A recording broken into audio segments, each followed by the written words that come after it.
That's Retro Fandango. That's Retro Fandango. When it's Android over iPhone and you can keep your stupid amiibo and always bashing on Nintendo. But that's Retro Fandango. That's Retro Fandango. Thanks, Retro Fandango. Wow. Oh, we're small. What's going on here? Hey, it's been a while. It is a great way to start the new year. How about that? No, that's okay. I don't want to see that.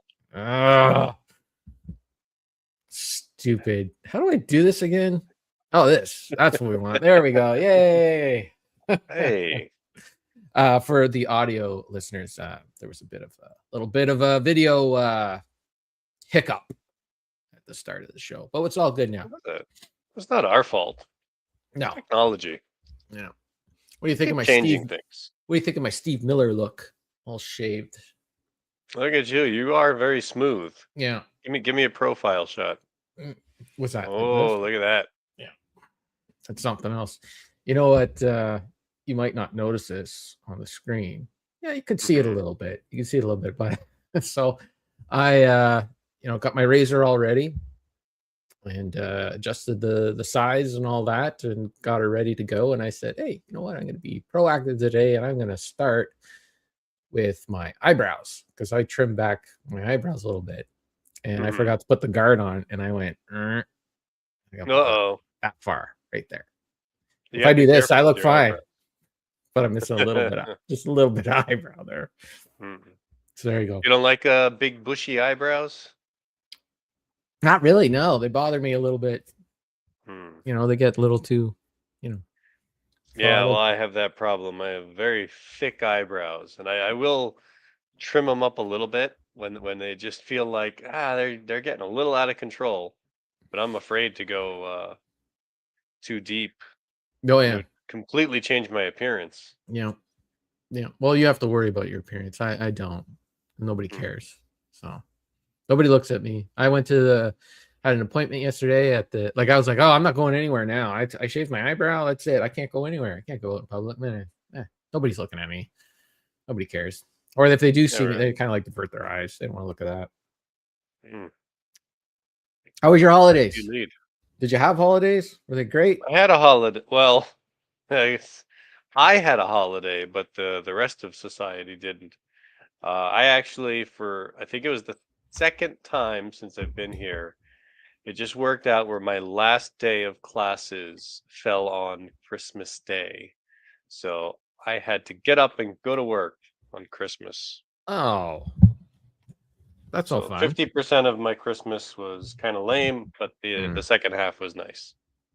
Oh, that's good. But just quiet stuff around here. Didn't really do too much. Yeah. Had a nice meal, opened some presents. Yeah. Relaxed. What kind of meal did you have? Well, turkey is a bit difficult to get your hands on around here. And even if you do get one, I don't have the capacity to actually cook one because Japanese ovens are very, very small. But there's a place that they prepare a chicken. Oh, yeah. For Christmas. So we had a chicken and a meatloaf and some other fixins.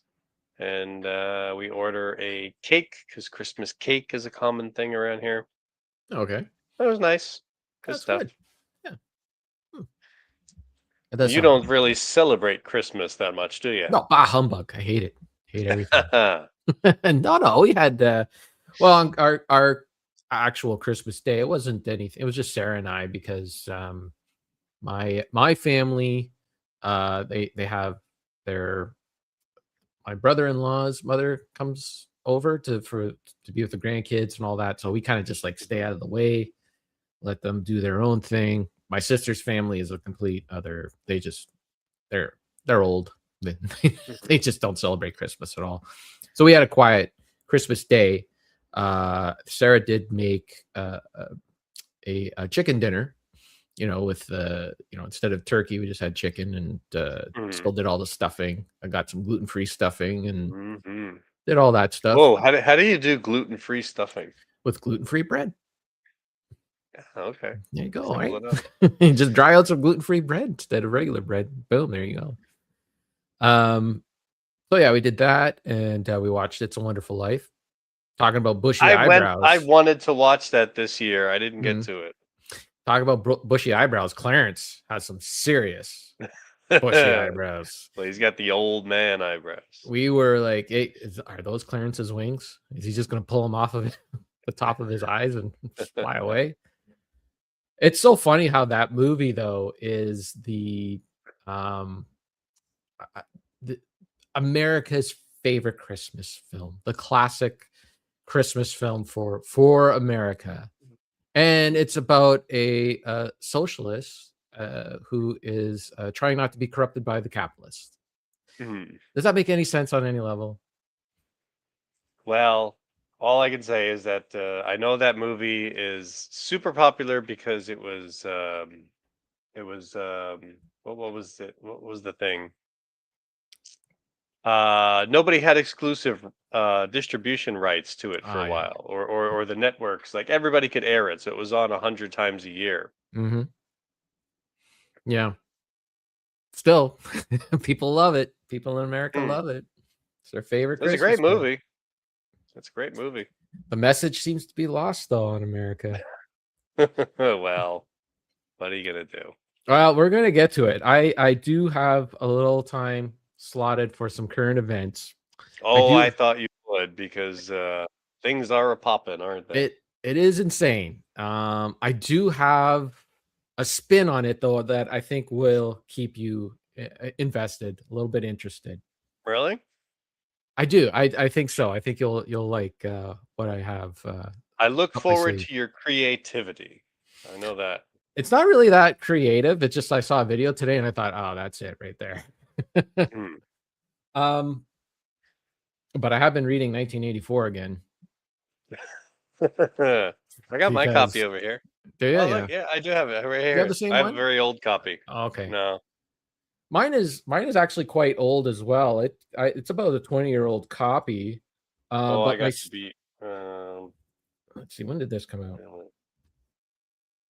1998. It's the yeah. Oh gosh, I No, couldn't. Why do they sorry. always put so many dates in these books? Well, because there's the original publish date, and then all the times to publish the copyright has Yeah, been I know, renewed. but what I'm trying to find, like They the rarely actual most put recent. they rarely put what the print date is on the book. The only reason I know that in this book is because they did. This is a Canadian and UK book. It's not an American book, so Well, I do need to get a sometimes new. have more success with that as well. But Well, to be honest, the most recent date in this book is 1984. yeah, maybe it came out in 1984. Yeah, I mean it's 49, 61, 77, 84. Yeah. I need a new copy because this is looking a little grungy. Anyways, well, the secret, like I kept it in pretty good shape, and the secret is I keep lending it to people, and they don't read it. They just they give it back to me. I like 5 years later. I'm like, oh yeah, I forgot you had this. Did you read it? No, No, just sat on my shelf. no Okay. fear of any finger oils or anything else messing Nothing. it up. No, they keep it nice because they don't read it, so it's great. It's awesome. Actually, wow, I need to replace a lot of my books because some of them are getting those spots. Well, I did get a over the Christmas holiday. I did get a new e-reader, which I've been really digging. I've actually been reading 1984 on this. This my e-reader, which has the buttons, physical buttons on there. I know For people. turning the page? Yep. Yeah. Instead of like, so like I'm that lazy, right? I don't have to like press the button here. I can just press a Mhm. physical button. It actually works a little. It actually works better though. Like because I have accidentally like turned the page, and then you got to go back, and then where the heck was I, and all that stuff. But yeah, I'm a huge fan of e-readers. You got your, dozens of books in this one little thing, and I know that people read on phones and they read on tablets, and they're like, I don't like electric reading. I prefer paper. But this technology that's in these e-readers, it's like electronic paper. And I got this one as a color one, so it adds even a little bit of because paper isn't uh, Pure white. pure white, right? There's like some, so they do that. They add like a little bit of color in there, so it's like you're reading, but you don't need a light on to read it. Like you can, you can have the backlight in the thing, or you can turn that off and you can read it by light. It's very, very calming. Like the words pop off the page. I don't know. I love it. Yeah, to be fair, I've never tried one of those. I mean, I don't enjoy reading on my phone. Yeah, no, that sucks. On screen occasionally, depends on what it is, the situation. It's okay, but yeah, I've never actually tried one. I am one of those people though. I do like paper. I like the feel and all that. Yeah, I do like physical books. There were, that's why it's out, because there were people that were quoting some stuff from 1984, and I was like, is that actually, is that correct? Is that in the book? And it was a lot easier just to flip through and find where it is than going through on a. So there is some, there are some advantages to it, and you get to have a bunch of stuff on your shelf, like all my Stephen King there, back there, old school, all that stuff. It looks pretty. Yeah, but yeah, it's funny. Last time I read that book was probably about 20 years ago, when during the whole Bush thing and all that, and I'm like, well, at least we're not there. Now I'm reading it, and it's like, wow, we are there. It's insane.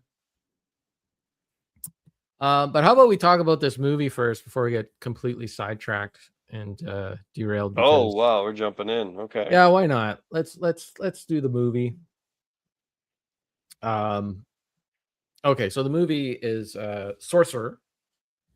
It came out in 1977. It's directed by William Friedkin, who you may know from The French Connection, The Exorcist. Yep. Some other movies. Yeah, basically those are the two I think. Those are his two big ones, but this one should be up there too, in my opinion. We haven't gotten to Richard's opinion yet, so I don't want to spoil it. But so Sorcerer is a tense, gritty thriller.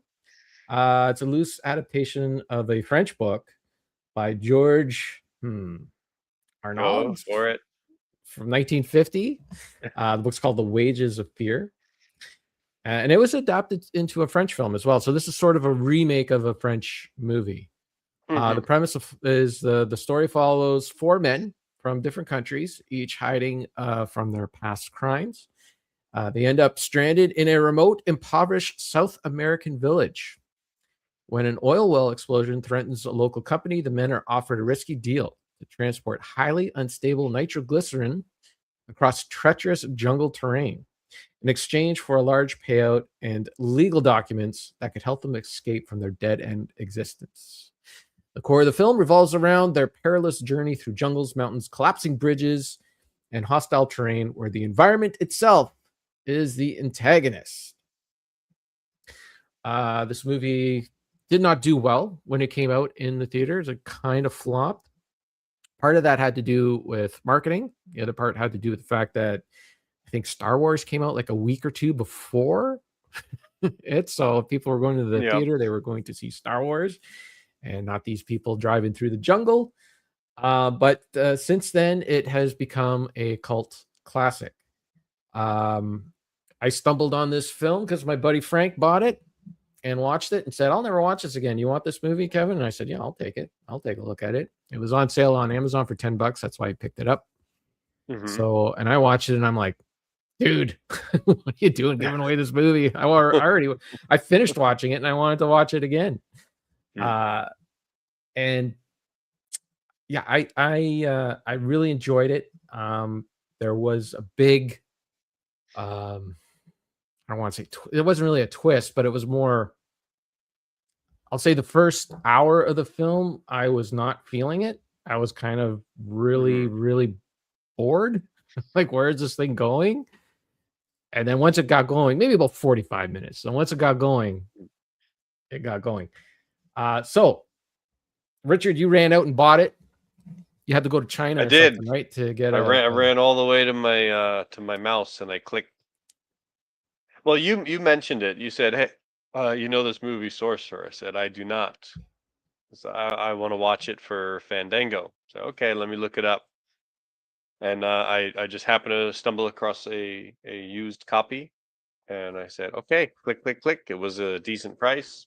You said this is a movie that you think I would enjoy. I trust your opinion on that, so I got it. I've And I been was wrong all ready before. for some. A little nervous there. Well, I don't know. I think the wedding singer might be the only thing that I Yeah, didn't gel with. that still doesn't make sense to Eh, me. eh. But I was all ready. I was like, cool. All right, Sorcerer. Let's have some weird fantasy action adventure Mm, for yes, for this Fandango. and And I'll oh just boy. and then the way the movie starts off too with that Hmm. Aztec imagery, Yeah, yeah. and I'm getting Exorcist vibes. I'm like, here we go. Hmm. Well, apparently that was also one of the reasons that the movie underperformed is that nobody knew what to expect. The Mm, title Sorcerer does imply that there's some sort of a supernatural or creepy, right. mythological thing going on. But no, you get very gritty, real world in this. This is the 1970s, like it only exists in film now. Um, Yeah, this it is has. one of the ugliest, harshest realities that you're ever going to see. The locations they chose, the performances, people are ugly and dirty and just horrible and miserable, Yeah, there's which a also very might play into your your speech later on. they're very it has a documentary vibe to it. That's Yeah, what I yeah. gathered Freakin was aiming for, and I think It's not he pulled your it off. pretty polished contemporary films where everybody's wearing nice designer clothing and properly shaved and well lit, like it's a shoe sale commercial or something. This is an ugly looking film, intentionally ugly, and for that reason it looks really really good. And well, it fits the material, and It's totally there. appropriate. So this I forgot to mention too that this movie kind of was put on my radar by a YouTube video that I was watching, and Mm, it was about just how special effects in film have become so like you just become accustomed to how fire looks in film that right. so basically there's a huge oil fire in this movie, and the movie came out in 1977, so they had to use all practical effects for this movie. There was no, like, unless they were going to draw it, there was no CGI Hmm. in this movie, in those movies, so they had to use real fire. And this was one of the examples that he said where he has become so accustomed to seeing fake animated fire from in CG films. And when he saw this older film and he saw the fire, he thought to himself, that looks really fake. And then so like he did a little video about how they actually used real fire in this, and he also Mhm, talked about Backdraft and a few other films. But it's just funny how and then I was like, Sorcerer, what the heck is that? And mhm. so my buddy Frank and I both had this on our Amazon wish list, and he's the one who pulled the trigger. And I said, "Well, I haven't seen it yet, so I'm gonna pirate it or something and wait." But anyways,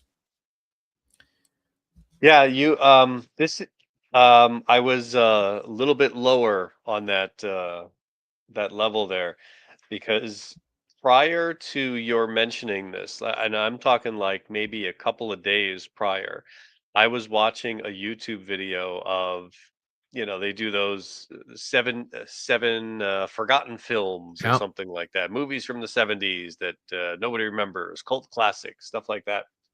And I remember watching a video, and it was just, here's a movie, here's a movie, here's a movie. And this wasn't on the list, but after I finished watching the video, of course, it does well, here, how about these videos? The recommendations come up, and the thumbnail of one video that I didn't click on was the truck on the bridge, that kind of Ah, iconic painting, yeah. whatever the poster was. And I was like, oh, that looks interesting, but I didn't click on it. And then you mentioned this, and then just the other day when I finally watched it, I realized, oh, that's that movie. Right. Yeah. Well, that's why I intentionally wanted to not show anything like any of that kind of poster. I do like the poster from or the cover of the Blu-ray. Can How I see? Oh, okay, yeah, you yeah, have that. Mine has the same cover, right. Where it's just but the oil I, oil I well, had well to fire. I had to not look at it because mine has a little book in front. Oh, you got the digibook version. Look at I got a you. little book in there. And Whoa. so after watching it, I went through and read everything, and I'm so glad I didn't look at it beforehand because it spells out Yeah. the entire story and the production and all the little background details and stuff like that. Yeah. If you don't know anything about this movie, you definitely want to go into it not knowing. Yeah, and Because I don't listen to what we're about to say. no, because I found that very rewarding, and I guess we'll get into it now. So yeah, the first 45 minutes I found it really like basically these guys these bad people. They're criminals, they're crooks, they're Mm. murderers, they're assassins. About four or five of them. They do something wrong in their home country or in the country that they're working at or something like that, and they got to get out of there. So there's a company or a business or something that they can go through that basically sends them to the South American country. I don't think they ever really say which one, and it's odd that I the think United it's a fictional country. I yeah don't, yeah, because they have like this there's like a dictatorship, and they keep showing this emblem that represents the party, and I think that was yeah just a fictionalized, government that they created. it well and as Americans learned about 2 weeks maybe this sometime this week that there's oil down in South Oh America. yeah. So they basically go down there and they're hidden, they're protected, but they still have like rent to pay, they got money that they owe the company and all that. So basically it's like they stick them in to work in these oil fields basically for free because the interest on the money that they owe is way higher than the money that they make and all this stuff. So these guys, these bad guys, are stuck in this South American country. Um, so eventually, one of the oil rigs down there catches on fire, and they need to. It's funny. We just watched another movie too, where they do the exact same thing. It was an old movie with Clark Gable and Spencer Tracy, and Hmm. it was the same thing. They were oil barons in Texas, and one of their oil fields blew up, and the only way to uh, stop the oil from burning is to set off a big bomb to shut off the oil well. I'm guessing that's what they're doing, right? With the I guess nitroglycerin. it was just common practice because Yeah. I mean, one thing that happens with this film is they really don't explain anything. No. It doesn't hold your hand. It's definitely a film that requires you to pay attention and just think about what's going on, because like when you say they introduced the characters early on, those little vignettes of the four mains, you're completely lost. I lost, yeah, lost, or I'm trying to think of a better word for it, because you're left not knowing where this is going, Yes. but it's not done in a way where it feels sloppy and you're like, "Well, this doesn't make any sense." It's more like, okay, we're building something and we're giving you little, bits of interesting stuff along the way, because there's shootings, there's explosions, there's bank robberies, there's all this stuff that's got you like, wow, this is interesting, it's well done, but where is this going? And then finally, yeah, I guess what you said, like maybe about 45 minutes in, it starts clicking. Like, where is this going? What's going to happen? Yeah. Um, Man, part of it is I think that everyone who you're introduced to is a bad guy. Like they're doing mhm. bad things. And you're like, where's the good guy? Where's the You're waiting for your protagonist. Like, who Right. am I going to follow? Where's the story going? We're setting up all the villains. Where's the good guy? Right. And I was waiting for. I mean, the only thing I know based on the cover is Roy Scheider's in it. Yeah. So I'm like, okay, when's he showing? Oh, there he is. Right. Now here's my hero. What's going to Yes. happen with him? Yeah. And then, oh no, Yeah. he's not a nice guy either. He's not nice either. Nope. Boy, by the way, Roy Scheider, man, what a role that guy was on. French Connection, Jaws, this movie, Sorcerer, in the 70s, man. That was a good run there. Jaws Did you 2. read any of the background of this film? I did not. Well, it's I went to the IMDb trivia, and it's Perfect. detailed in the little thing in here. And Friedkin was not happy with Roy Scheider. They actually seemed to have a falling out after Oh, this, really?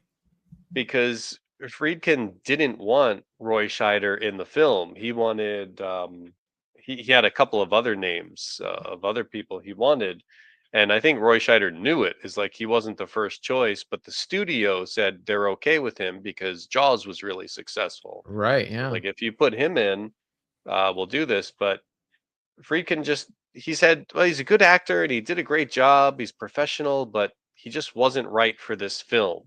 And Hmm. he really didn't feel like he was leading man material. He thought he was good as the second banana, as Like he he put was it. in French Connection. Yeah. That's interesting. Yeah, because I thought that's why because they worked together on the French Connection, and actually you want to work with somebody who you had a good time with. But was it that he maybe wanted to have come all unknowns? Because Roy is the only guy that I know in this film. Everybody else was Yeah. I'm having trouble remembering that part, but some other conflict. Again, it's like, he said, she said kind of stuff. right. But according to Friedkin, by this point, after Jaws, Scheider was a little more full of himself, and Mm, he started out as like the everyman actor, but then after he got a little famous, they said, well, he had a bit of an ego to him, so he was a little harder to work with, and the conditions of shooting this film were I can only horrible imagine. because they were down in these jungles, and like half the crew got sick with malaria and had to leave. They were all getting injured from living down there, and the conditions and everything. So the studio was not happy with the way things were going, and the whole bridge scene was like another huge debacle. There were so many problems with that. I can only imagine the location did not make this film easy to shoot. We should get back to setting this thing up. Yeah. Sorry. So, anyways, yeah, it was 45 minutes so this one of the oil rigs explodes. I think it was sabotaged, if I remember correctly. Is that right?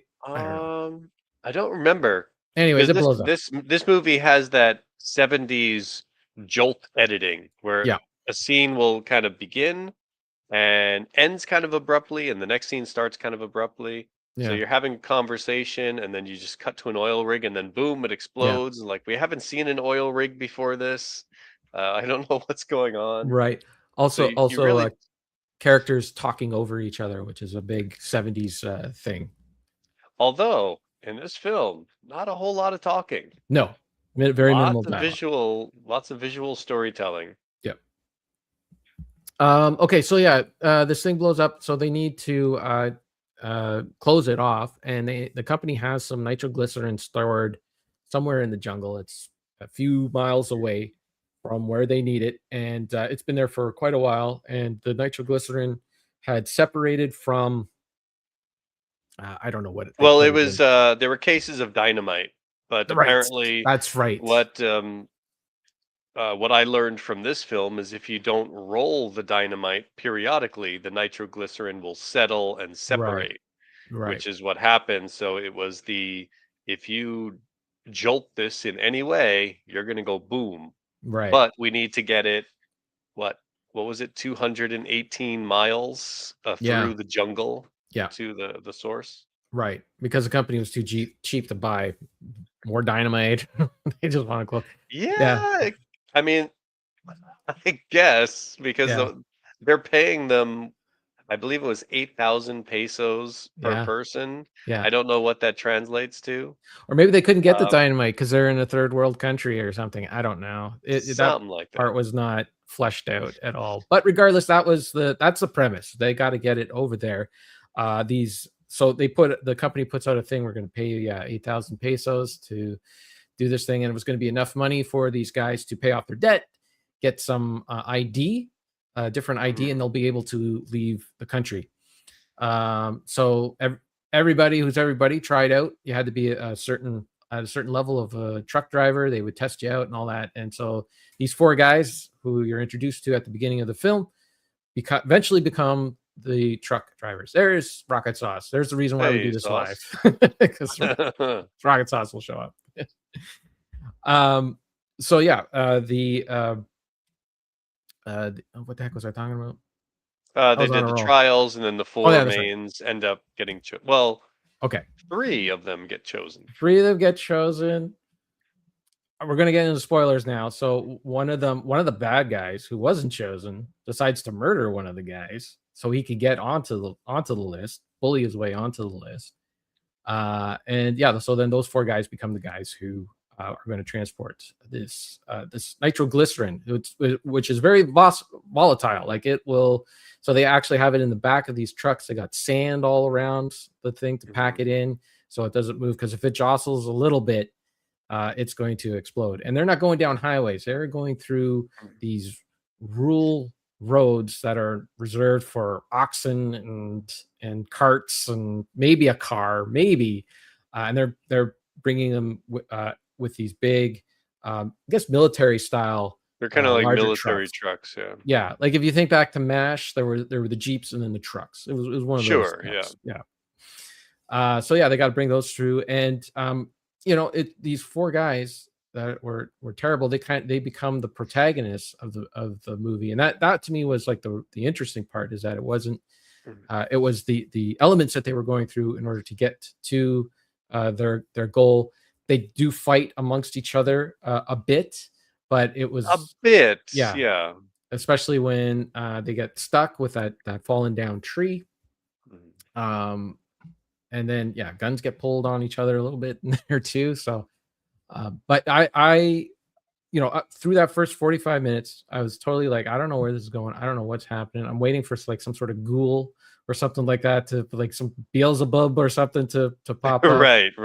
Some sort of Yeah, Aztec, I had my wizard. hopes up. I was like, I know it's gonna make that turn at some point. This Yeah. Sorcerer title's gotta mean something. Yeah. And it's only, I would say, an hour and 15 minutes-ish into the film where you finally realize what Sorcerer means. You Yes. finally see the reference where it's the name of one of the trucks. Yeah.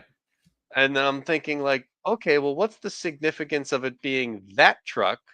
Because Roy Scheider's driving the other truck, and he's like the protagonist. Yeah. It's like, was it the fate of the other truck? Was it, I really don't know. and well, again, looking into the IMDb stuff, apparently, um, when they were making at the halfway point when they're chosen to go drive these trucks, the first thing they have to do is maintenance the trucks, because these Right. trucks are old junkers. It's not like they're being given, hey, here's a nice stable truck. They find old junkers and they have to, A-team them up and put them all back together. Basically And as taking they're the best doing it, parts of these trucks and yeah, making they're 2. making Frankenstein trucks. And there was 2 groups because they knew that one of them wasn't going to make it. Like the odds were just stacked up so much against them that it only made sense if they did this if there were 2 separate trucks. Right. They got these big military trucks, and the entire back of the truck is empty except for sand and 3 cases of volatile dynamite. So it's just they're going down. At one point, Roy Scheider starts painting the name on one of the trucks, which I think it was called the Lorenzo or something like that. Yeah. And apparently that was Friedkin. In his research, he saw that down in Latin America, people were putting names on trucks, as, the way you would name a boat or something. and he had the name for one of them, and then he couldn't think of a name for the other one, and he was listening to some I think it was jazz or blues album that was called Sorcerer, Hmm. and he heard that and he's like, "Oh, that's great." And it'll be like a little in joke to a little reference to The Exorcist, because it was like, "Oh, supernatural. I'll put Right. that in there." Yeah. Great. And that he kind of says in hindsight that was a little bit of my ego Mm. of I was, kind of full of myself. So I thought, yeah, I'm referencing my own great work. Um, so his vision of the title is that Sorcerer was one, a tie back to The Exorcist, but it also was a reference to the Sorcerer of Fate, which is what he believed was the enemy, the antagonist of the film, where if, fate's just going to get you no matter what. Doesn't matter Right. what you do, where you go, how you try to live, something bad's going to happen to you. So it's a very nihilistic uh, view of Yeah. reality. Well, and that does play into the end of the film. Well, sure. If it's Well, okay for us to talk about it, the entirety. if it's okay Well, for us to talk yeah, about that, yeah. If you want to jump there. yeah. So Roy Scheider is the guy who makes it, barely, and and he gets the money, he gets the pesos, he gets the ID, and then he realizes he has nowhere to go. Mhm. Like, what's he gonna do with all this stuff? It's like, yeah, I could leave, but if I leave, they're gonna come and find me. So Mhm. it's funny because I had seen the end of this film somewhere before, and I Really?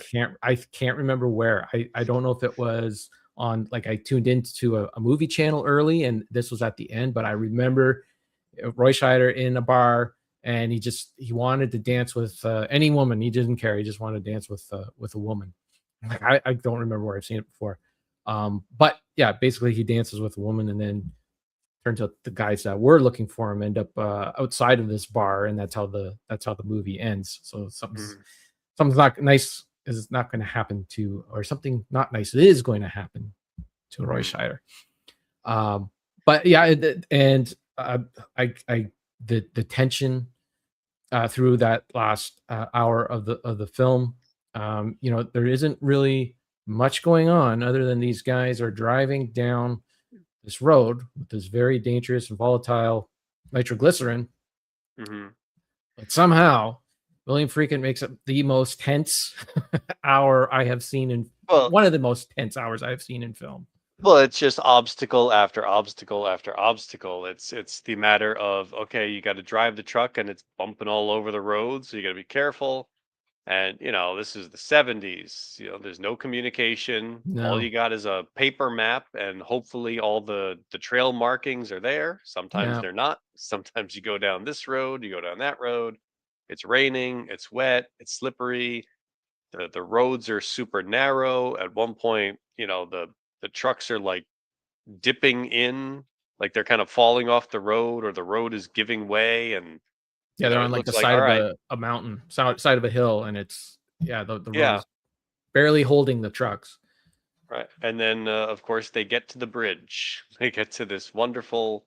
Um, it's kind of like the bridge at the end of Temple of Doom, one of Yeah. those old rope bridges, just sized for a truck. And it's over this raging river, and the wind's blowing and everything. And the bridge, boards are rotted or they're missing, and they got to get the truck over the bridge. And it's probably a good 10-minute sequence Yeah. of just trying to get the truck over the bridge. It's Yeah, and great. one of them they needed 2 guys because one had to drive the truck and the other had to be in front of the truck to make sure that Mhm. the guy was staying on the bridge because that's how tight of a squeeze it was. Yeah, and at one point they do show a POV shot from the driver, and it's just you can't see Yeah, can't anything. see. It's Can't just see. so blurry and Yeah, rained out. It's just yeah, you're waiting for that vague hand to just yeah. kind of like say, "I'm over here." And then when the one truck almost makes it to the other end, and like this, there's like it's a monsoon, like there's just tons of water flowing underneath this bridge, and it's taking chunks of uh jungle along with it. And he almost Mhm. makes it to the end. Then all of a sudden, all these this vegetation starts hitting him in the face, and I was like, what the heck's going on? And it was like the stuff floating in the river Yeah. was striking him. It was wild stuff. Yeah. And Eh that whole sequence was a big issue because they had found the perfect location. They built the bridge, cost $1 million. And then as they're building it, they realize the water level is going down.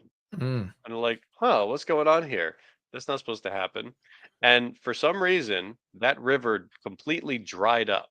And it was like this weird thing. Like it never happened to this river for all these years. The locals right. say, like, this, you're bringing some kind of curse here. It's the director of The Exorcist. And they really started freaking out.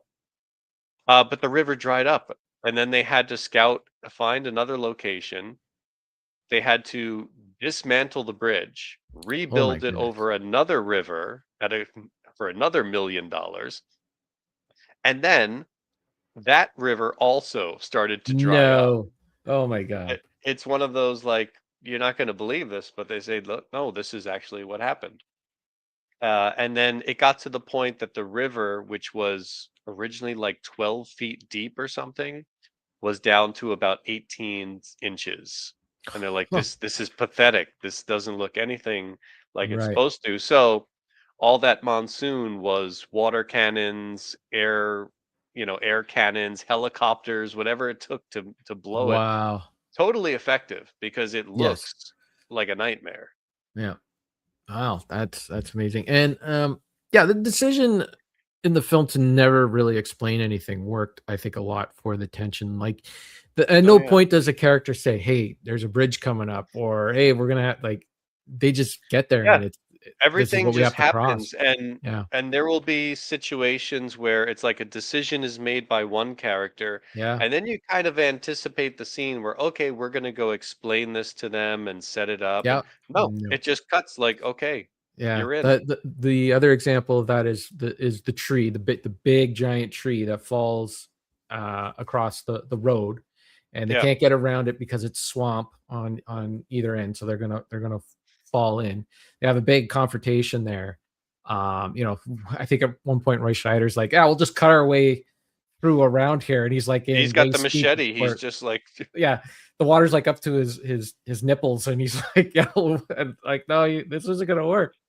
hmm, So then one guy says, "Okay, I think I can do this," and they never like they don't explain what he's doing. He's on top of the trunk, and mhm. he's chipping away and all this stuff, and he starts setting up all this like it looked like one of those uh what do you call it when you drop a ball and it goes down Oh, through Rube the Goldberg. Rube Goldberg. It looked like some sort of device like that. I was like, "What's he doing?" And then eventually, like you're just sitting there waiting, like, "What is he doing?" And then finally, they show that he's like going to put some nitroglycerin there and blow the thing up.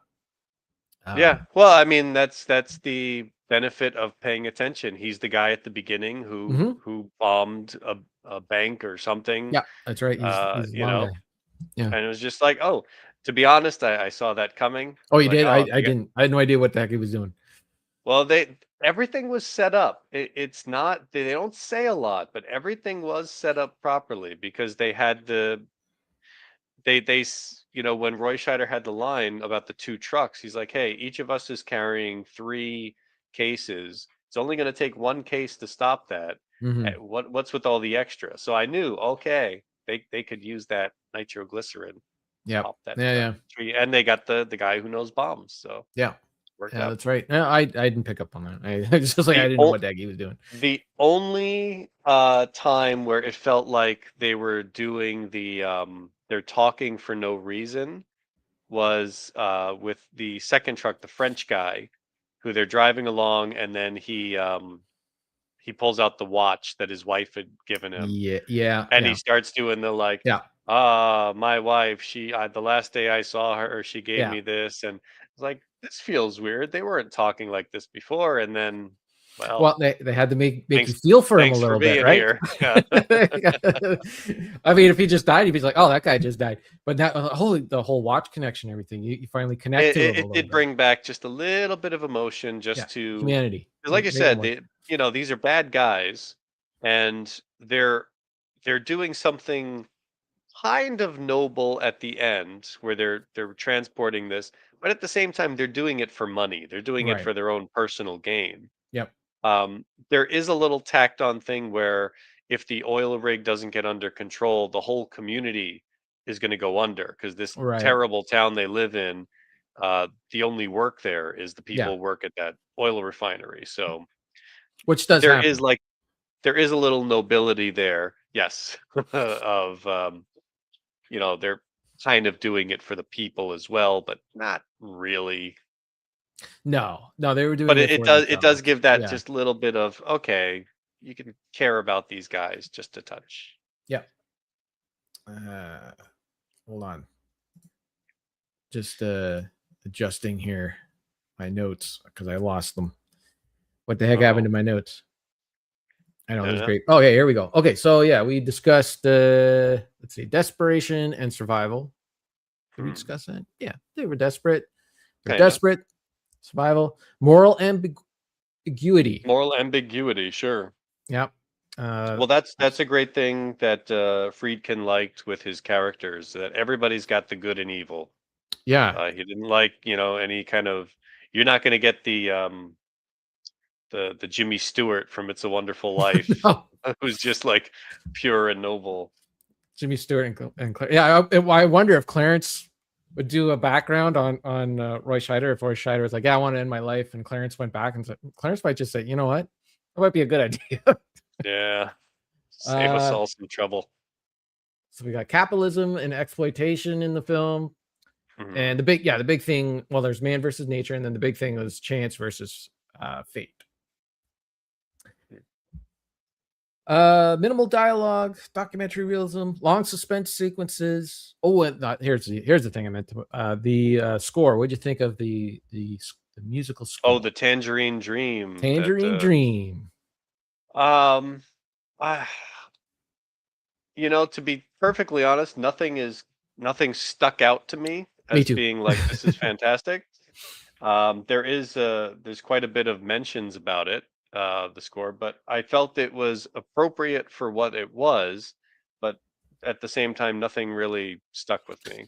I did enjoy the refrain, and this is one thing that was common in 70s films that I wish would happen more often now. But like for instance, when they're on the bridge, or when that big tree has fallen across the road, there's not a huge emphasis on the score. There's not a huge. It's just let the action speak for itself. You didn't have like the big drums that you would have now, and every second needs to be filled with something.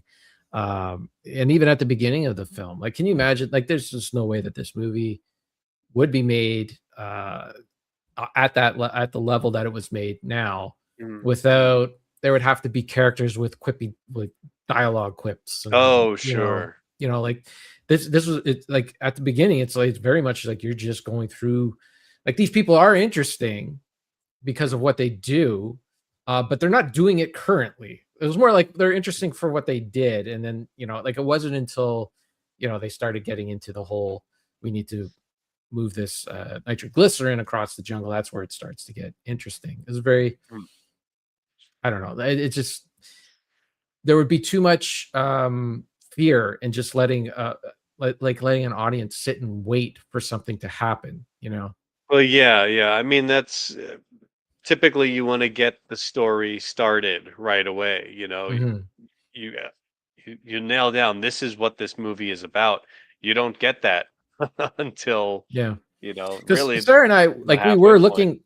looking at each other like, where is this going? I have no idea. I could see why my buddy Frank didn't want to keep this movie. Like, it's like, I don't know if I'm gonna like this movie. And then the next day I'm saying, we got to do this for Fandango.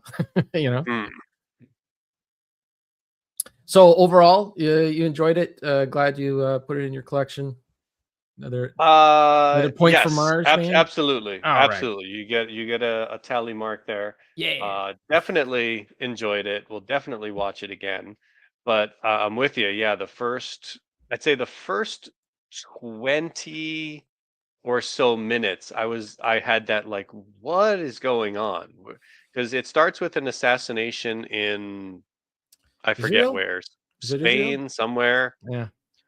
And then they go to Jerusalem, and that's the okay. bombing I sequence. knew they were in Israel at some point. I was like, okay, because there's an assassination right away, and the guy doesn't say anything, and it's like a minute, Yeah. and then you cut to Jerusalem, like, okay, this must be the main character. We're gonna get something started here, but then there's a bombing, the police are after the bomber, he gets away.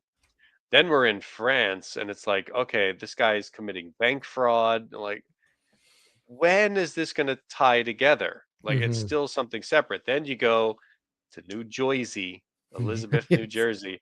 And I knew it was New Jersey before they said it was because I could tell. It's just the way the houses look. Right. And then you get Roy Scheider. I'm like, okay, finally, we're going to get the main story here. Then he's got his own thing. I thought he was like going to be some, international agent who's like, hey, we've got a killer on the loose in other countries and we're going to send you out there. And like, nope, he's just robbing a bank. And then he he does the Breaking Bad vacuum cleaner thing where it's like, oh, we're going to give you a new identity Yep. and Yep. send you away. Yeah. And then it took me a while because he's down. We finally see Roy Scheider go down to this Latin American jungle. And then you do see the French guy, but I didn't know it was him right away. I forgot Yeah. what he looked like because now everybody's all scruffy and Yep. it's, you know, time has gone by because Roy Yeah. Scheider, he's beat up when he goes down there.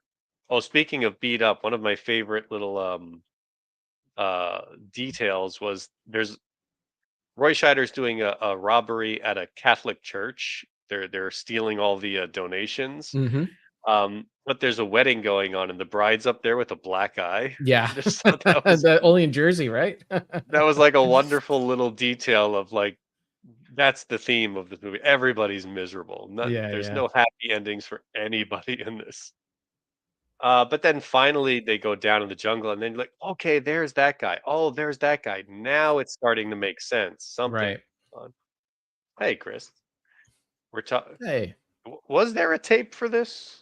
Oh, that's a good question. Oh no, yeah, okay. a That's video? another detail. I'm wondering if Chris, do you have a VHS copy of Sorcerer in your collection? Why are you wondering Uh, this? because the movie came out in 77. One Yeah. of the fun facts was it didn't get a home release until 1990. Okay. So that would have been VHS. It would have been a VHS Yeah. copy. Yeah. The DVDs weren't until 98, Oh 97, yeah, 98. you'd go Yeah. like another 10 years for that. But Yeah. He doesn't, yeah, but there okay. is one. Well, there you go. Okay, cool. Yeah. What was I saying?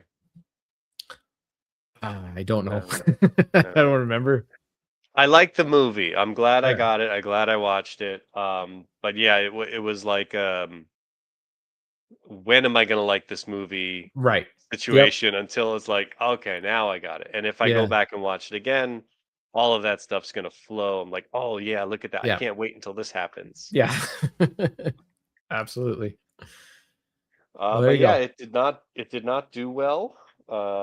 No. Bombed financially because of Star Wars and because of Well, I think ambiguity, marketing. I think like the name of the marketing, movie was really like if this was called, I don't know, Jeep of the Jungle or something. I don't know, like something more. something that set people up. I mean, Yeah. yeah, I don't know. Apparently Tarantino loves it, so that'll get it some new love with modern viewers. Oh, look at this. He has the Criterion collection Cool. on Blu-ray. So there you go. There you go. That is one of the movies. Like when you see you ever see the guys do the like they'll get like a celebrity to go to the Criterion place in New York, and they're in the Oh, the Criterion closet closet. picks, yeah. Yeah, and they pick up. That is what like this movie is one that does get picked out quite a bit.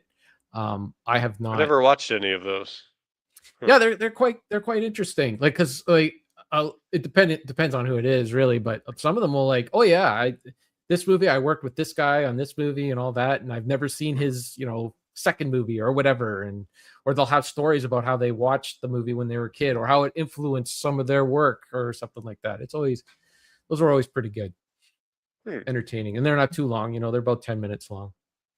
They did do one here in Canada, I think in this past summer, that where they brought the Criterion trailer, and I think they brought it to the Toronto Film Festival, and I think they shot a bunch with people in Toronto. So I don't know if that's been posted yet, but it'll be interesting to see.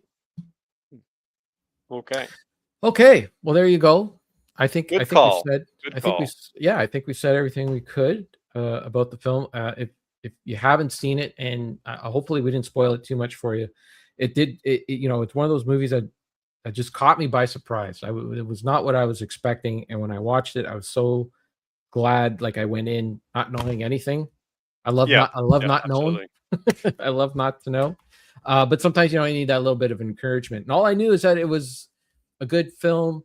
It was like one of those hidden gems that people like forgotten films or whatever. And sometimes that works out, and sometimes it doesn't. You can watch it and like, I could see why Oh this. yeah, where this is a film for people who enjoy film, because you're not gonna get a casual viewer to enjoy this, or say, "Hey, I just watched this wonderful film." Um, it's for a select few, I guess. Yeah, it's not for everybody. I'd say Sarah's a bit of a casual. Well, she does like older films though, but she's Hmm. more of casual of this type of film, and she really did enjoy it. Well, if she's more open-minded to this kind of a thing, but I R- mean, someone who's going out and just kind of like watching whatever's the popular movie at the moment. Yeah, Uh, hmm, there's not a lot of is Vin that code Diesel. for is that code for boring? Oh, You'll Sauce. love it. You'll love it. Oh, Sauce. I don't know. I don't know if There's Sauce will like it. I don't there's know. no It'll be Star interesting. Trek in it, Did- and I may did anyone say anything about baseball? Maybe Not yet. No. Would you like to say no. something about baseball? I'm ready to No, I talk. mean in the What? movie, at any Oh, point did they say, "Hey, I wish I could go watch a ball game" or something? no, I don't think there was any baseball mentions. No, no Simpsons No, no references. Simpsons references. I wonder if the Simpsons have referenced this film and we You never knew know, it. yeah, that's one of those things that like they might have thrown something in there, and then yeah, you find out later on. Hmm. Yeah, that's a Simpson, or this is the movie The Simpsons was referencing. Like in a lot of those Twilight Zone episodes, it turned out to be in Treehouse of Horror. Right, right, right. The Oh, World that'll be Baseball interesting. Classic is coming up. It's going to be good times. Hmm. Okay. Hey, speaking of baseball, Yes, I'll speak of well, I baseball. recently reactivated my Instagram, which I haven't touched in a Oh, couple of years. I saw that poor man. you've been Oh yeah, buying baseball cards. yeah. I just got on, was it eBay or Amazon? I can't remember which, but there were some baseball cards that they were just packs, right? And so I had I have full collections of baseball cards and Mhm. that, but it's just fun to like open up the packs and see what you get. Yeah. That's what got my attention because, yeah, regardless Right. of what's in it, it's that notion of, oh, you've got one of those unopened Right. wax papery Yeah. packages. Well, and there was so many of them made, in the during that time. They made more Mhm. than they sold, right? They're still around. There's still like, so many that are left unopened. So yeah, I picked up like it was like a lot of baseball cards. You don't know what you're gonna get. They just kind of throw Mhm. like, it was like about 8 packs of baseball cards in for like $10 or something like that. I said, sure, let's do that. Let's get that, scratch that itch.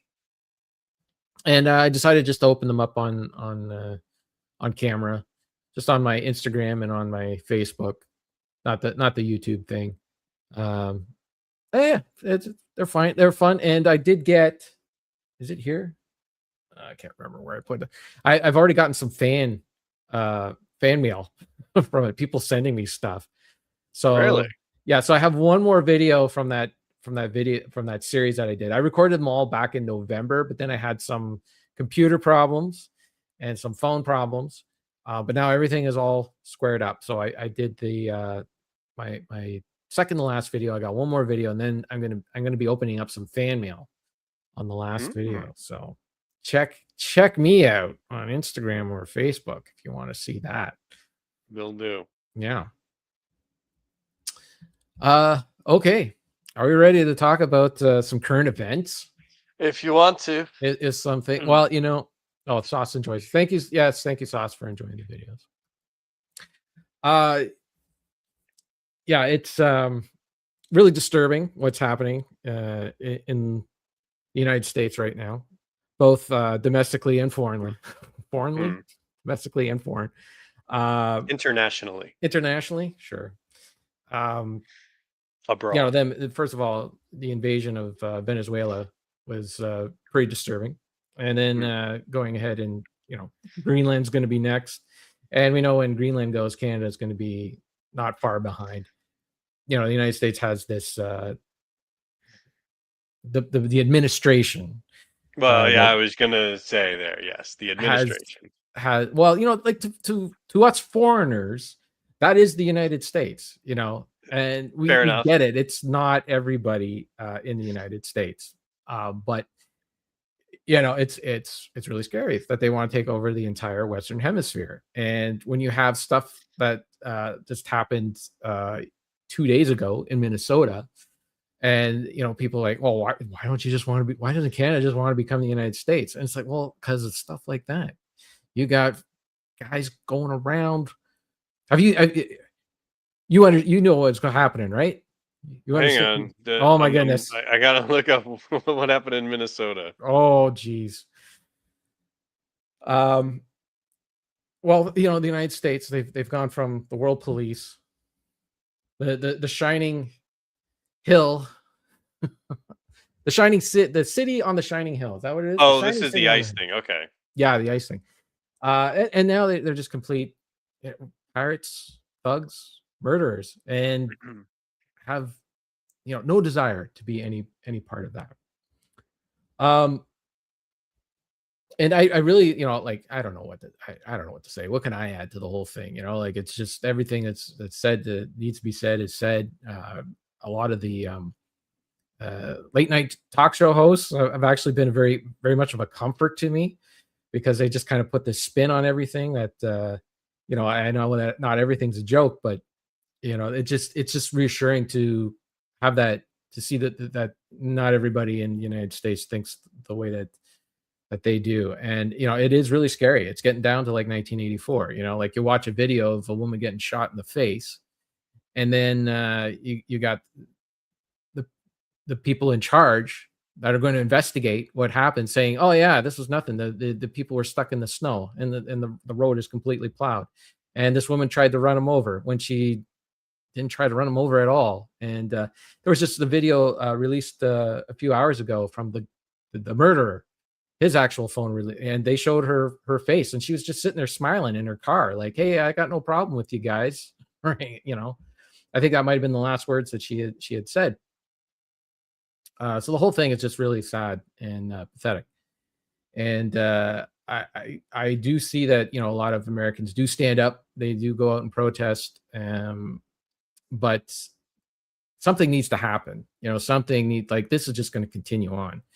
They poured $800 billion into this ice infrastructure, this force. 2,000 ice. What are they? Are they vigilantes? Ice officers? I don't know what the heck they are. 2,000 of them into the city of Minneapolis. Sorry, into the city of Minneapolis. There's only 600 police officers in Minneapolis, and they sent 2,000. For what? For what? They're going after immigrants who are apparently ruining their country. None of it makes any sense. Nothing makes sense. So ask any Canadian. We have no desire to be any part of this, and it's not good. Anyways, I did stumble on, and Chris is going to like this if he's still here, because there's a wrestling connection to all this. I think that the guy, because I love, I love Elizabeth Warren, Bernie Sanders, AOC, even Tim Walz, I think is good, even though there's like some weird stuff going on with this Somali funding through childcare or something. I don't even understand what the heck's going on. Every time I try to look it up, nothing makes sense to me, because it's all just right wingers yelling that Tim Walz is a bad person, and I can't find what the truth is. But anyways, I like those guys, but they're not, you're not going to get, I think, a lot of Americans to, unfortunately, they're not going to vote for an Elizabeth Warren. She comes off like a school teacher. I think she's great. I think her ideas are great. She's like, right now, she's given $400,000 of the money that she raised for her own campaign that's coming up, I think, because she's running for re-election. And she's giving it to other Democrats who are running in like swing districts that need the extra support, that are just starting out, that are going to be in tight races. And she kind of knows that, like, where she is, she probably will be safe. So, like, that kind of shows me like the kind of person that she is. But just her demeanor or whatever, it's just, I don't think it's going to appeal to a lot of Americans. But there is one guy that I saw an interview with today, and he's from Minnesota. This guy. I mean, he guesses who he is? A wrestler from Minnesota. Oh yeah. I think I saw part of this. You did? Okay. Jesse, what is he now? He's not the body body anymore. He's not the body anymore. He was the mind. Jesse the Mind Ventura. Jesse the Mind Ventura. Well, I watched this video today, this interview today, and I thought, this is the guy. This is the guy that could go toe to toe with Donald Trump. This is the guy that could take him down, because Donald Trump is a big loudmouth American. You need another big loudmouth American to go up against him. Yeah, and Sauce is a wrestling guy too, so this is going to play to all two of our viewers. This is great. This is awesome. Ramvox is going to be engaged, and our two viewers are going to be engaged. So let me just figure out how the heck I do this again. Are you going to play video? I'm going to play some video. I'm going to play down. So if in case you don't know, he was in Minnesota because there was some demonstrations going on at his high school alumni. And some ICE officers showed up and they shot non-lethal rounds at some of the students there. But he wanted to go there and basically support his alumni and say how proud he was that they were standing up to ICE. And as that was happening, this woman who, by the way, she got shot and killed 6 blocks away from where not Pink Floyd. Oh, what's his name? George Floyd was killed. Oh. Yeah, 6 blocks away. Pink Floyd, my goodness. All right, let me call up this video here. Let's do it. Just a minute. There we go. All right. Came here today to show my support as a graduate of Roosevelt and tell them how proud I was of what they did of keeping ICE off of this campus. This is a place of learning, and you learn things like the Constitution. You learn about warrants. You learn about things of that nature, and what we're getting right now is violating all that, what kids are being taught. You want to know something? I'll give you a quote. We're a third world country now. You want to know why? I'm an expert. I've been to them. I spent 17 months in Southeast Asia while the draft dodger was playing golf, right? You know how I know we're a third world country?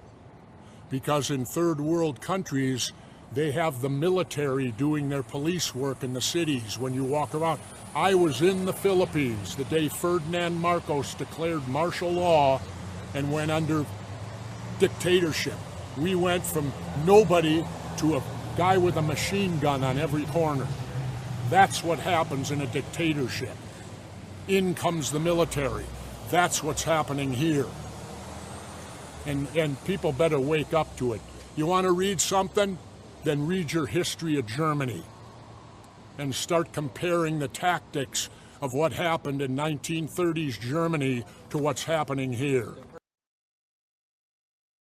What do you think? Imagine that guy up against Trump in a still has that pro wrestler vibe to him. Yeah, like but that is exactly how they do their little spots. Yeah, and I think that's what America needs. They need somebody like that that's actually that they will listen to. You know, he has it's the presence. I know he's not perfect. He is a big conspiracy guy. I'm not a big huge fan of that. The whole 9/11 thing and all that. And I know that I did look into his background as a governor, and there was some controversy stuff. There's even within this interview, if you watch the whole raw footage of the interview, there's some stuff at the end where I'm like, I don't know what the heck he's talking about. But I do think that if they are able to project his energy, like rein him in a little bit and just point them in the right direction, I don't know. It seems like as if somebody with that kind of demeanor is the only thing that is going to put a dent in Trump. Yeah, and the the thing conspiracy is, theory guys like that follow Trump, you know, they might come over because you know you could put a potato against Donald Trump. The people who are going to vote against Donald Trump, they'll vote for the potato. They don't care. They'll vote. You got to convince the other people to come over, right? The thing is, you know, as much as it sounds a little silly, you're actually pretty accurate. It feels like that's where politics is going, because of course Donald Trump has developed this persona of the, you know, kind of a loose cannon politician who just, you know, he's more into media and sensationalism and advertising, and that's kind of where it seems like it's going to go. The younger generations seem to have a little bit more of a expectation of entertainment from their leader.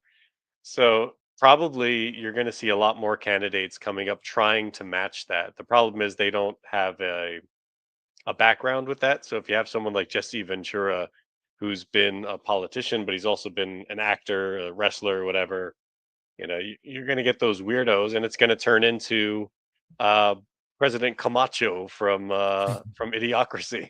Yeah, well, was it Idiocracy where it was basically famous people were going to be your politicians? Because it had to be, I can't remember if it was that movie or another movie that I'm thinking of, but basically that was the prediction, that it was going to come down to only famous people would be able to run for office, because unless you had some sort of recognition, people just were not paying attention to you. That might have been something else, but Okay. but that was still the same movie where the newscaster was like the bodybuilder guy without a shirt. Yeah. It's just like that's, you know, you got to have that kind of host nowadays. I got more Jesse Ventura. That's not the only one I got, and not all of them were that long. I think that was the longest clip, so we got some more stuff here. Some people have said this undermines local law enforcement. It undermines the entire Constitution. No, it's not playing down here. Here we go. Come on, you. Oops. This Here today to show. Well, I'm getting dizzy here. I'm a little rusty. It's been a while since I don't think I've ever done this before with this many videos. Let's try this again. Some people have said this undermines local law enforcement. It undermines the entire Constitution. The military cannot be turned loose unless it's a national emergency. They're going to tell me this is a national emergency. See, that's the kind of response, you know, just like anger, big. Very blunt. He's not worried about how it's going to anyone. appear. Offending anybody, or, you know, I had my team write up this script for me, and I have to with stick like to a it, so I canned don't response. say the right word. Canned Right. response. Yeah. All right, still got more. Oh, this is good, because this is where he keeps. They ask him some question, and he keeps on the theme that Trump is a draft dodger. Come on, get up there. For Trump or message for Governor Walz?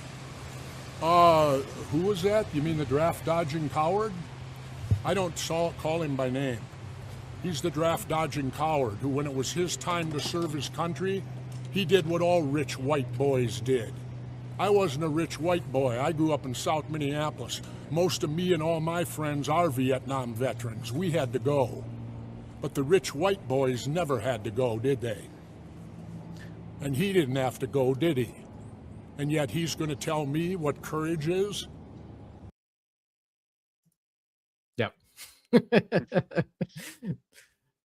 Don't I piss can off Jesse, imagine man. what a debate would look like between the two of Like, them. what would Trump have to say about that? Like, what like, you know, they you need somebody to put him in his place, you know? Yeah.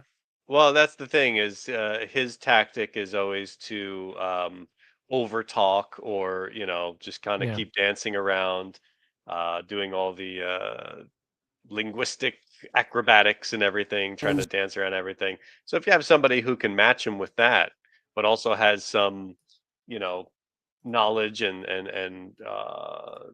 interest in the actual politics that they're discussing, then he'd have a match for that sort of a thing. Yeah. Okay, still got more. Still got more. Let's see. Oh yeah, this is where he blames both parties, which he's kind of right about, I think. Are you supporting Governor Walz and Mayor Fry the way they've been outspoken towards? Absolutely. Good for them and good for these people that stood up. They're teaching their students something, that we are a country, that we have to be a country of law and a country of the Constitution. They're all forgetting about the Constitution of the United States of America. We don't even have it anymore. After January 6th, are you kidding me? And then they all get turned loose, and now they're in charge? I gave up on this country when this guy got... I haven't even watched the news since last November. I stumbled onto this, and now look what you've done to me. Well, thank you for stopping. I appreciate it. Here I was leading a nice, quiet life, and now you've now you've injected me back in here, and probably going to make me the governor of Minnesota again. And you seem fired up and motivated. Because somebody needs to clean up what the Democrats and Republicans constantly wreck. And you notice I lump them together. You know, I should use my old name for them, the Democrips and the Republicans, which my apologies to the Crips and Bloods for using their name in that way. That's pretty good. He's right. He is right, because yes, the Democrats do play a part in this as well. I mean, they are not the people that are sending goons to cities and killing innocent Americans. But I do like, I think the reason why America has Donald Trump as a president is because the Democrats continuously find a way to be ineffective as leaders. You know, like I thought Obama was a decent president, not the best, but he was decent. But my biggest complaint was that he had, at one point, you know, they gave him the House, the Senate, and the executive branch. He had all three, and he could have passed Obamacare, no problem. But he wanted to have a bipartisan bill, and what ended up passing through eventually, it took him 8 years to finally get it through. But when he finally did get it through, it wasn't as effective as it could have been. And when he had the power at the beginning of his first term, if he would have just passed it through and showed people like what they could do when they come together and how effective something like that could be, I mean, that would show leadership, that would show power, that would show that taking America into that direction isn't as scary as it may seem to be, because Canada is already there. We're there. We have socialized medicine. We have a lot of the things a lot of boogeymen things that Americans seem to be afraid of. And it's not that bad. Yes, we do pay higher taxes, but my wife just went to the hospital a couple of days ago. Nothing serious, just a regular appointment kind of thing. Didn't cost us anything. Cost zero. Zip. Nothing at all. We don't have to worry about paying any bill. We don't have to worry about any insurance covering anything or anything like that. I don't think it's exactly the same system, but I benefit from that here. Yeah. It's we have a national healthcare system. Cost a bit more for all of your premiums and things like that. You pay this, that, whatever. But when I actually go to the hospital, like I went because I had to get my hand looked at a while ago, and I paid like $2, something like that. Yeah. Some administration fee or something like that. Yeah. Yeah. I got one more Jesse Ventura video for you if He you is want. fun. This is when he first came out, and he was just out of the gate, and I saved it. I saved it for last. If you notice, he does have his Governor Jesse jacket on the entire time. Oh yeah, he's running. He's going to run for Oh, he governor loves because the idea. Like, yeah. you don't think he's going to run for governor because Tim Walz is stepping down, and I don't think there's anyone else that's really going to be filling in. To be fair, he'd have to clean himself up a little bit. Well, yeah, I mean, he needs to shave. Based off this clip. Yes. He could walk around in a suit, you know. Yeah, he's done it before. little I think he could do it again. All right, here's the last clip. Here he is, out of the gate. What would you say? No, I'm just saying, as a graduate of Roosevelt High School and as the former governor of Minnesota, I'm so proud of Roosevelt High School and how they stood up for what is supposed to be America and freedom. And freedom is not arresting people without warrants. We have a system here. It's called a Constitution. And we have a party, the Republicans, who don't seem to want to abide by the Constitution. January 6th is a prime example of that. And now they're all free and they're in charge. You know what? Maybe it's time for Jesse. I only did one term. I'm owed a second. That was a total wrestler promo. Absolutely. But yeah, I don't know. I look, he's got the right mindset. I think at least he believes in the Constitution, he believes in the rule of law. Is he perfect? No, I think that's a problem with liberals and Democrats all the time. Anytime somebody comes into the fold, it's like, well, are you liberal enough? I mean, you're just looking for the basics right now. I mean, everything is just thrown out the window. You got a guy who is acting like an authoritarian. There is no sugarcoating it. The guy wants to be a dictator, and he's sending the country down that road.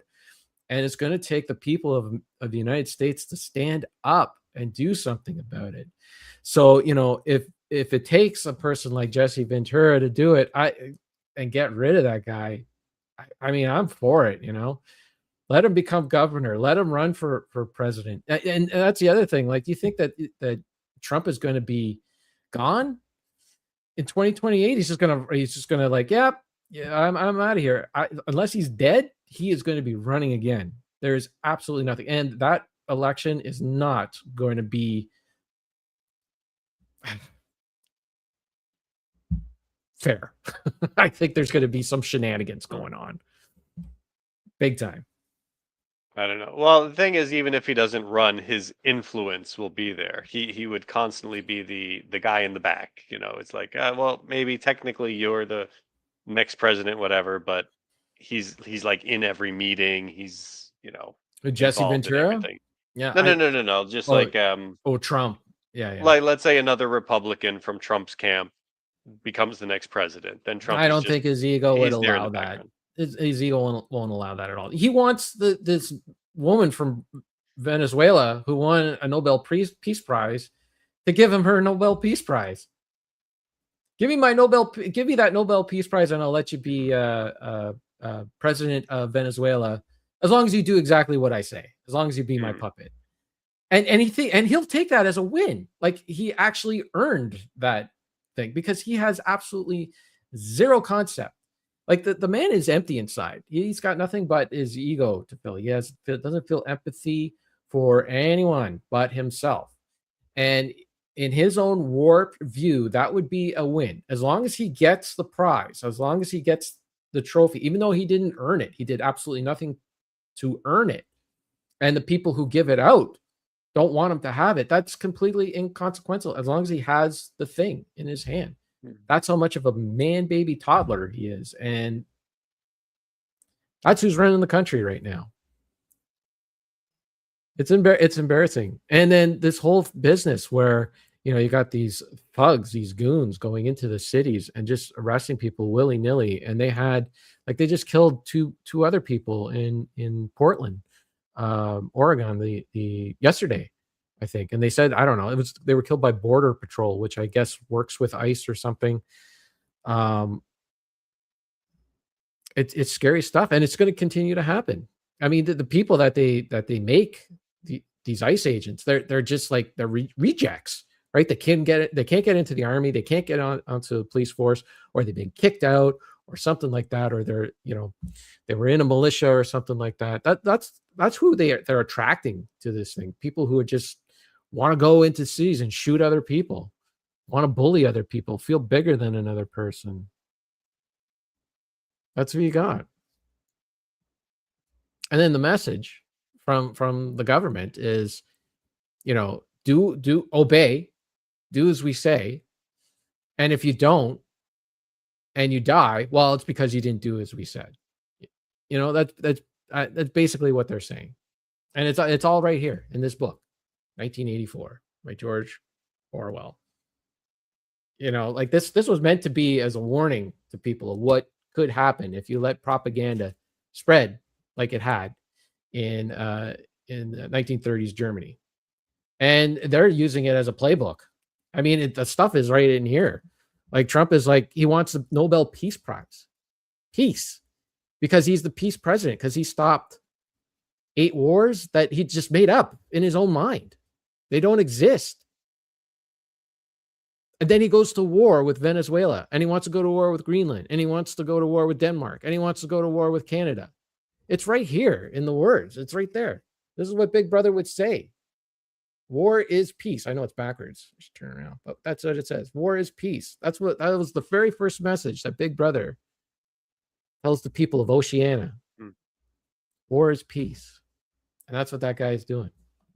And it's so funny because, during the whole Black Lives Matter movement, 2020, there were so many of those right-wing YouTuber guys that were saying, these people trying to change the narrative of how Black Lives Matter and all, and that whole rhetoric. That was, to them, that was 1984, because that was people telling them what to do, and that's not what 1984 was about.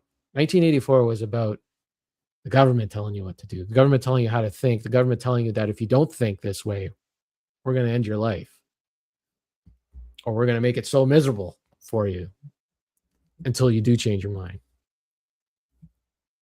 Anyways, welcome to 2026, Fandango. Isn't it something? Isn't it something? When Jesse Ventura is the voice of reason. Goodness. He's the voice of reason, man. Voice of reason. I mean, at least he's got the fundamentals there. That if he was in charge, if he was put in charge, at the very least, he would honor the law. At the very least. What was his character in The Running Man? Was he like, I don't remember. Captain America kind of guy, Patriot something? I gotta rewatch that film. I have it. I don't know. I remember him in Predator very well.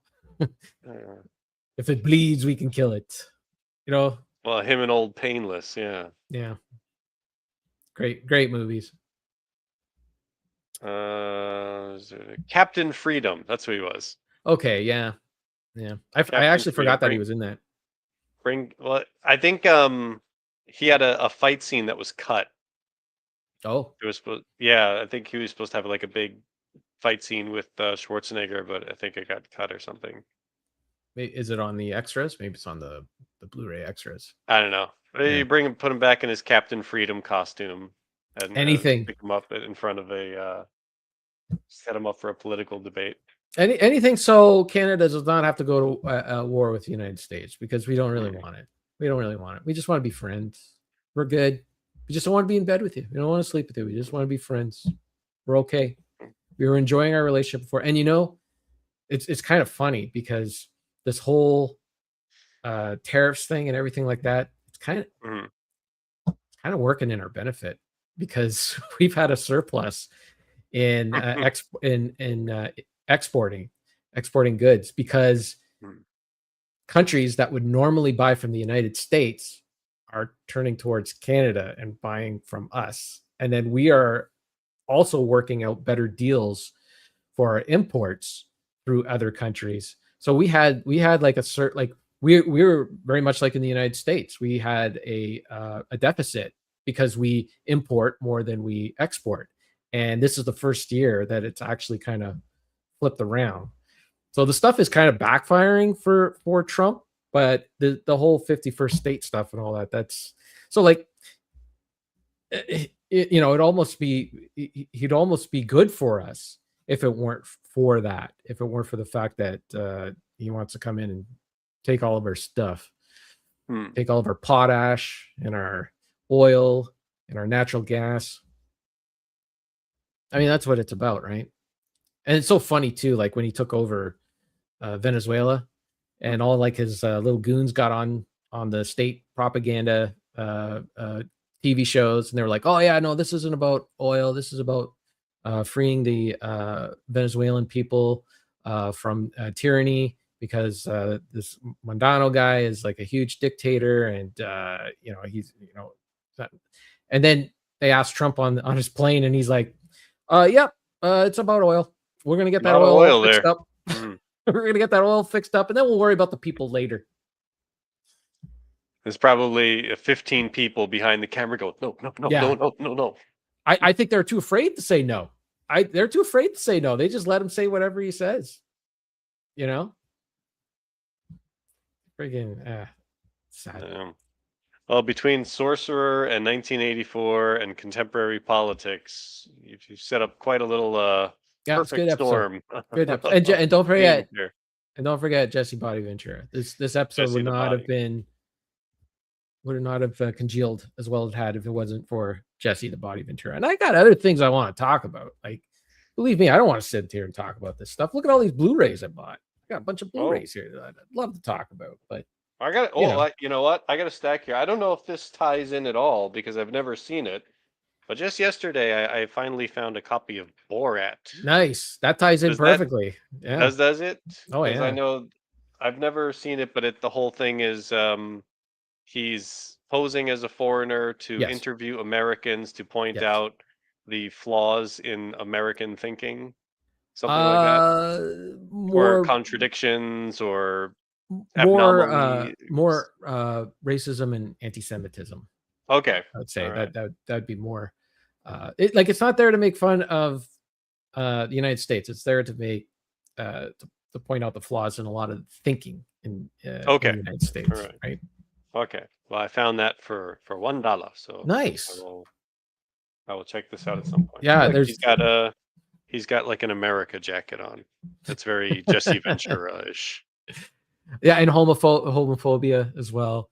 There are some scenes in that movie though that just get ready. You're gonna see some stuff. You're gonna see some taint. Oh boy. Oh yeah. There's some taint in that movie. Oh boy. Okay. I dig all of his movies. I like that one. I like The Dictator. There's a Borat Part 2. That was quite good as well. Well, for me, I got this Life and Crime film. I found this. This is based on an Elmore Leonard book called The Switch. So I don't know how good the movie is. I know it didn't read well. But the Switch is one of the Elmore Leonard books that I have not read yet. It's actually the next one on my list because I'm kind of going through them in chronological order. So get into that soon. I found a director's cut version of The Watchmen. Okay. How'd you like that movie? It was okay. But the price was right. I saw it once. $4 for the. Yeah. I think maybe I have the director's cut. I did see it once, and as I watched it, oh, fancy 3 discs. Oh, it's a digital copy. It's got the movie on one because it's a bit of a longer movie, right? And special features, and then they used to put the digital copy on a disc, so you put it in your computer and rip it to your computer, right. I guess. Yeah. But yeah, I saw it once, and then I thought, wow, this is pretty much exactly the comic, like pretty much almost scene for scene, shot for shot. It's like, did you really direct this, or did they just say like, here, shoot this book exactly as it looks? Yeah, I think there was like the stuff with the ship captain. I don't think that was in the film, if I remember correctly. I think isn't that part of the director's cut or like a special extended? Oh, maybe. Like you know what? Maybe I've never seen the director's cut. Yeah, I saw like the regular one, and then I did buy a copy of it. Same thing. I found it real cheap, and I've never watched it. Speaking of Borat, I got myself a budget Borat film starring Johnny Knoxville called Bad Grandpa. This is Bad Grandpa 0.5, meaning that it's got a bunch of extras on it. So it's kind of the same deal where he wears this grandpa outfit and just goes around and messes with people. Like he'll have like his if this is the right movie I'm thinking of, might be a Jackass thing. But there was like in this movie, I think he had like this prosthetic ball sack hanging, and he's wearing like shorts, and he's just walking around with his balls hanging out just to get reaction out of people. It was funny. It was good times. One of these is not a movie. It's actually MLB The Show, 2017. It's the Canadian version. Video game with Aaron Sanchez on the cover. So how does he bend his leg like that? It's actually kind of like behind him, and he was in his 20s when doing this. So I do like how on the cover though they put the holograph baseball on there, and it looks like he's kind of throwing it. I imagine that's what they were going for. I hope so. I got myself all the J.J. Abrams Star Trek films for some reason. Oh boy, because they were $4. It was $4 for all three. All three. One is good. I still don't mind the 2010, but the other two are complete garbage. But I picked them up anyways. I thought the third one was kind of fun. Maybe at that point, I was like, "This isn't Star Trek, so just give me something fun." And then I got this documentary. Billy Connolly, the British. Oh yeah, the comedian. Yeah. So he did one of those.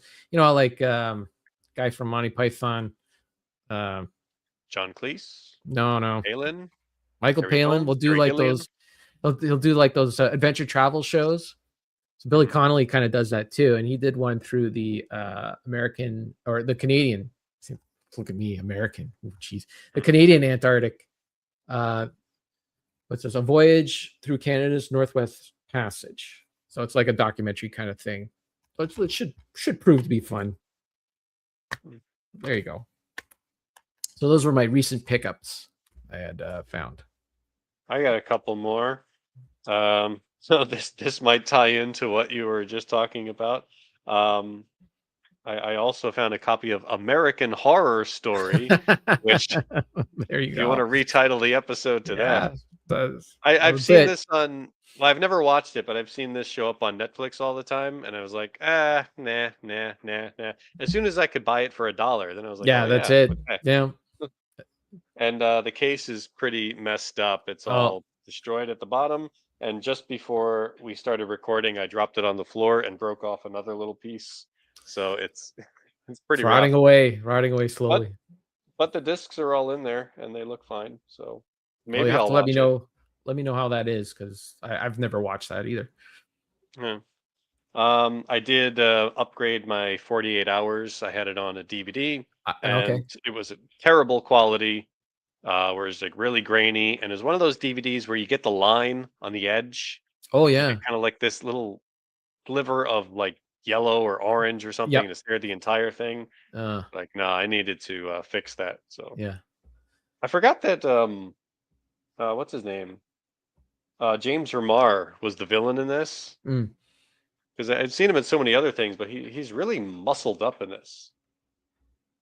Yeah, and I didn't recognize him at first either. Like we just rewatched it before Christmas, and it took a couple of scenes for us. Hey, is that Dexter's dad? Yeah. It was his younger days. Yeah. Speaking of Christmas, I didn't really watch a whole lot of Christmas movies, but one I did is I finally watched Bad Santa with Billy Bob Thornton. You had not seen that before? I hadn't seen it before, and then I picked up a copy a few months back, and I was saving it for Christmas. I wanted to wait until the right time. One does. And boy, that was a very fun movie. Yeah, I enjoy it. I'm glad you liked it. And but I wasn't sure which one to, because it wasn't. From what I understand, there was the theatrical cut. Then there was like a badder Santa. Yes. Okay. Like director's cut, and then there were two versions on mine. There was the director's cut and the unrated cut. So I watched the unrated because it was longer and had more stuff in it. Sure. So I don't know how that compares to any other version, but Right. it was very fun. I Yeah. enjoyed it. The last thing I have here, this is a movie that I do enjoy. I'm gonna guess you haven't seen it or you hate it. There's only 'Cause two options. That would be my guess because it's from your boy David Cronenberg, Oh God, yeah. Canadian filmmaker. I know. Me. Yeah. See, I'm not biased towards every Canadian. I don't blindly. I do like a lot of Canadian things, but there's some things that are just not in my wheelhouse. Okay, what films of his have you seen? Oh, geez. I'm guessing you've seen The Can I- Fly. Yes. Okay.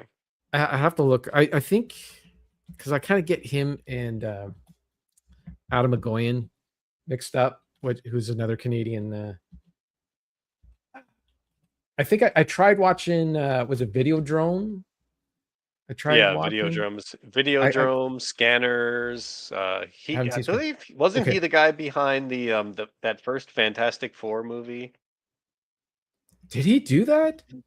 I The think he one was that involved they with- the one that No. never got released. No. I don't see it here on his. Okay, I've seen. The heck's that movie? Okay, History of Violence. That was excellent. I like Oh yeah, that yeah, one. yeah. Okay, did that one too. Eastern Promises. I didn't really care for. Crash. Crimes of Future. Existenz. Scanners. Looking at this, I think the only two movies I have watched. Okay, I've seen A History of Violence, Eastern Promises, and The Fly. That's it. And I think I Okay. tried to watch Videodrome. I didn't make it very far. It was that or Okay. Scanners, one of them. Okay, well, this is one I'm guessing you will not enjoy if you didn't like his other stuff. It stars RoboCop. It's called Naked Lunch. Okay. I wouldn't like that. I don't know. You'd have to tell me, but I saw it once years ago on Tubi when I was allowed to have Tubi in this country. Right. And then I came across it. I was like, oh, I want to see that again. And I did watch it. It is strange, but I did enjoy it. He also did the film version of The Dead Zone, the Stephen King novel, and that was good too. Wasn't I that a did see TV show? There was a TV version of it as well. It was So like there was a film and TV show. Okay. late 90s, early 2000s. Yeah. With Anthony Michael Hall. I've never That's seen right. it, but I just Me neither. know of it. Well, I used to work at a TV station that would run it, so I might have half saw stuff, but I don't really remember Okay. enjoying it. There we go. Okay. Have we done it? Have we said it all? That's all. That's everything I brought with me. Yeah, me too. So there you go. Stay safe out there. Try not to get shot. That's the advice now. Try not to get shot. Try not to be at the wrong place at the wrong time. Try not to be an American. Be something better. Be a Canadian. Yeah. No, I'm kidding. I'm kidding. You could be certain Americans. Listen, there's a lot of good Americans out there. That's why I watch those late night shows that make me feel better, because there's all those people in there cheering and applauding and agreeing that what is happening right now is crazy. And we just need you to stand up right now. We need you to stand up and not take it anymore. Come on. Bringing these goons into your homes, to your hometowns, just letting them take over. It's Gestapo. It's 1930s Germany. It's it's not hyperbole. It's happening. War is peace. He actually said that. I deserve a Nobel Peace Prize while he goes to war. War is peace. My goodness. You could also watch The Dictator, a Charlie Chaplin movie. Yeah, you know what? I have not seen that.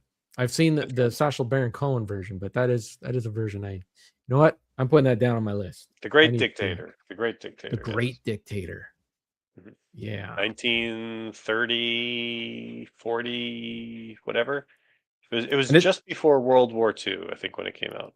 Yeah. Well, wasn't that one of the films to try to get people motivated to Yeah, because Chaplin into? saw what was going on in Germany. He's like, Yeah. something bad's gonna go on. This is my 1984. This is my Right. warning. And then, like 2 or 3 years later, There you go. Well, it was happening. It was happening in Europe. It just took Hmm. America. Well, they had to milk all the money they possibly could out of the UK before they joined the war. That's in the history books. So you can go check that out.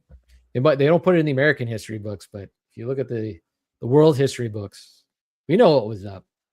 You guys were sitting there collecting all the money from the UK, putting it in the bank.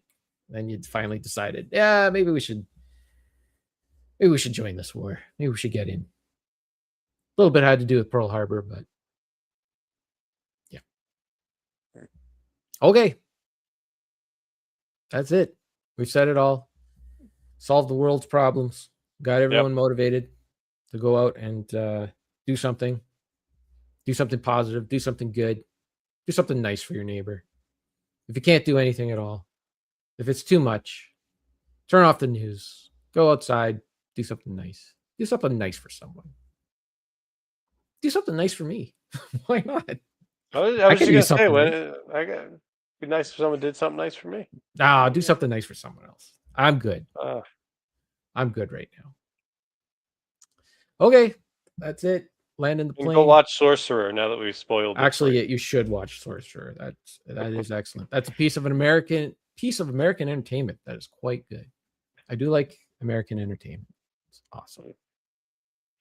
Oh, and we are an entertaining people. You got to give us that. I did. Speaking of Star Trek, I forgot to mention this. So you know that new Star Trek Academy show? No, you didn't. I didn't watch it. I read a little synopsis of the thing, and it just said, so Kirksman and the other guy that's in charge of the Star Trek shows, they said, yeah, they're definitely taking it in a YA direction. I was like, what? YA? What does that mean? Why? So I had to look it up. A young adult direction. Yeah, I've heard that, like YA novels, but that's I still don't understand that. Does that mean like Harry Potter, or is that something younger than that? I think they mean like a CW show, like a high school level. Like so. Well, that was my guess from the that photo of everybody laying in the grass, that it's like it's Starfleet Academy, so they're doing like high school kids. Right, but I was trying to keep a little more like optimistic about the whole thing, and then that was just like there. And then it went on about how like one of the characters is like the rebel. He's doesn't really fit in with the Starfleet Academy stuff, but he's there for some reason. But then he wouldn't have been accepted. And he's angry, he's got an edge. It's something, his mother's has disappeared and he's looking for his mother, but he's hot enough to win over the affection of a female character in the show. And that was like the wording in this article, and I'm like, yeah, the show is not for me. I don't think I'm going to be checking it out. All right, a little bit of Star Trek at the end there, but thanks everyone for watching and listening, and we'll see you later. Wait. Next almost month, on it. Almost landed the plane. Hit turbulence. No, because next month we're playing a game. And that's right. I guess we should promote. We're playing a game called The Silent Age. That's right. We both got for free on Epic. Yes. Epic Games. By the way, did you pick up all those Epic games? Did you pick up all those Epic games at Christmas time? I probably most of them. I might have missed a day or two. I don't remember, but okay. I think I tried to, and sometimes I already had them. There were some good ones, like I don't remember what was that. Disco Elysium. That's a big one. I think I got that one. Yeah. I don't know. But yeah, The Silent Age, I don't know anything about it. It's some kind of point and click adventure kind of thing. Point and click game. Sarah has played it before. She played it. She reminded me that she played it on the Android. So it was originally a mobile game. This has been ported over to the PC, but apparently it's a very good point and click adventure. So we'll be doing that next month, along with reporting on the demise of humanity. That's what we do now. Yeah. I'm gonna paint some robots. I saw that. I saw you were doing that. So I'm opening up baseball cards. You're painting robots. Our heads in the sand. It's great. It's good times. Yeah. Fun stuff to do. All right. We're going to try to land this again and say goodbye, everybody. Thank you for watching and listening. You're trying to land this plane like a truck going over that bridge. There you go. We're loaded with nitroglycerin. Okay. Goodbye.